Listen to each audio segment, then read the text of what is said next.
appetite. Yeah, we're going to talk about appetite. Yeah.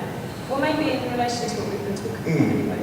I think the idea of appetite in relation to observation is quite interesting. In the context of how we've been talking about observation. Yeah. They seem to be sort of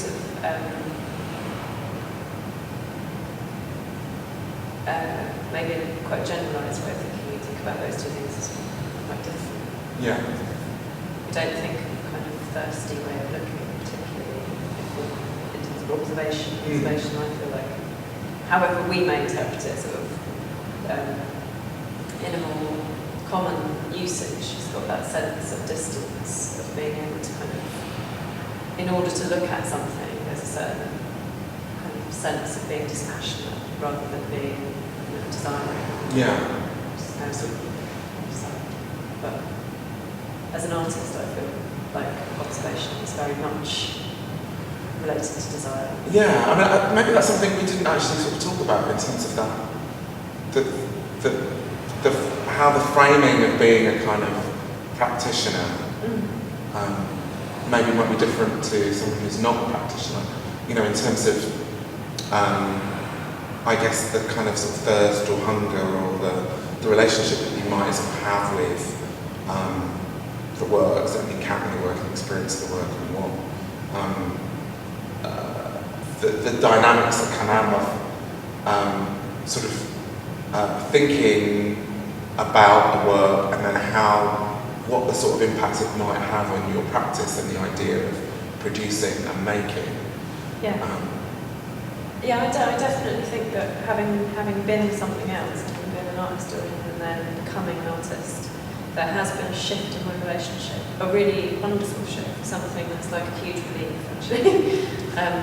So obviously I wanted to have this, or I did have this relationship with work, but I didn't have a formal outlet for that. So in many ways I think within a discipline like art history, where the idea of being interested but not emotional about artworks, and being very self-aware about your methodology, has given way to being much more impulsive and giving much more room to my sense of acquisitiveness or jealousy, or all of which kind of for me come under that banner of appetite, which is a wonderful thing about being an artist, is sort of being able to have an appetite and actually for it to be something kind of fundamental to your practice. But it is at the same time, it's hugely distorting. So it is extremely subjective, and finding, obviously, as an artist, finding a way to make that subjective relationship with the world interesting, what you're doing. That relates to observation specifically, but it is, I think, we're not talking about it. Well, I think it is how it's kind of sort of processed, I think. You know, and there's that idea of kind of, you know, your response to the work and what that can generate. And since you mentioned sort of jealousy, that's often, I think, a result that I have encountered a really interesting, challenging, kind of fulfilling work, you know? Yeah. It's just that intrinsically is part of it for me. And the part of the buzz is to kind of think, okay, this is a challenge now, can I, you know, in a way it's really annoying that this person's made this great piece of work, because I want to, and I wish it had been me, but how can I negotiate that and then make work in relation to this thing that in a way has articulated kind of a lot of my ideas. It's kind of how can I then reframe and triangulate myself in relation to that. That's, in a way I find that can be, I was thinking about all the kind of other food analogies, like of sort of like gluttony in terms of like, it doesn't happen very often in terms of kind of encountering works. Like often I'll have like real gluts of just seeing shows and just being like really, just like, you know, seeing like 4 shows in a day, I'm completely exhausted at the end of it. But there's been just something about kind of gorging myself on that, and then that sort of sustains me for a while. Yeah. Whereas there are other times I'm complete opposite, where it's complete famines, where I just don't want to see anything. Yeah. Well, that's quite an interesting thing, isn't it? As an artist, not wanting to see other things. And I think going a kind of corollary of the jealousy and of kind of encounter it's almost an encounter that you wish you hadn't had. Sometimes, you know, although it's a really wonderful piece of work and it's given you lots, you know, you sort of wish you'd never known it was out there or you'd never seen it because it presents you with problems and that you have to kind of overcome.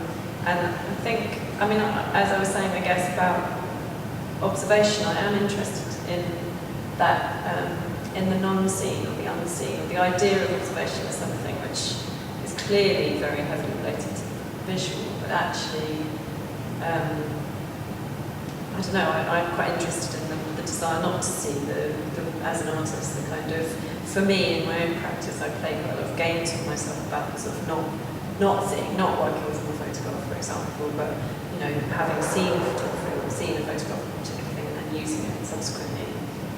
When it's been sort of,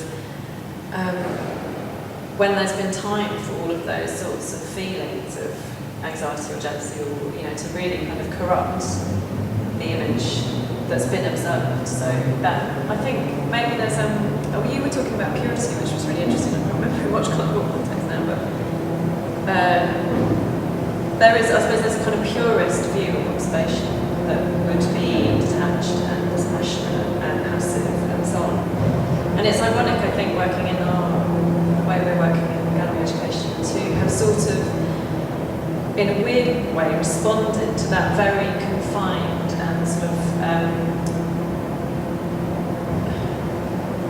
small view of the idea of observation, with a very kind of impoverished definition of observation, and therefore taking kind of participation as the good side of this, you know, coin.